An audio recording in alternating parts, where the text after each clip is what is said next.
ចែងចាំងរស្មីចម្លែកធម្មជាតិក៏ប្លែកខុសពីធម្មតាចំណោបងមកក្រក្លិនកាណាត់ធ្នមដល់ដួងចិន្តា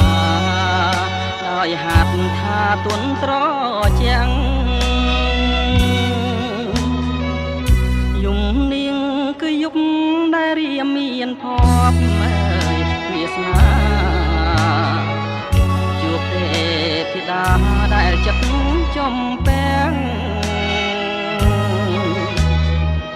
បើភ្នែកឃើញច្បាស់សម្រស់ដួងភាំងថាពិត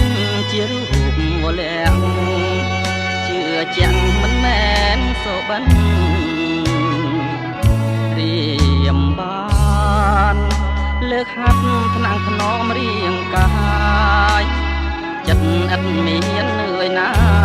យខាងលើជួបឋានព្រះឥន្ទនីសាខំស្រង់ខំស្រោបយកក្លិនកាអ្វីក៏មិនក្រអូបដូចក្លិនកល្យានពេលរៀមភ្ញាឡើងដឹងខ្លួនស្រវាងរកស្រីរាត្រីក៏คล้ายជាក្តីខកខាន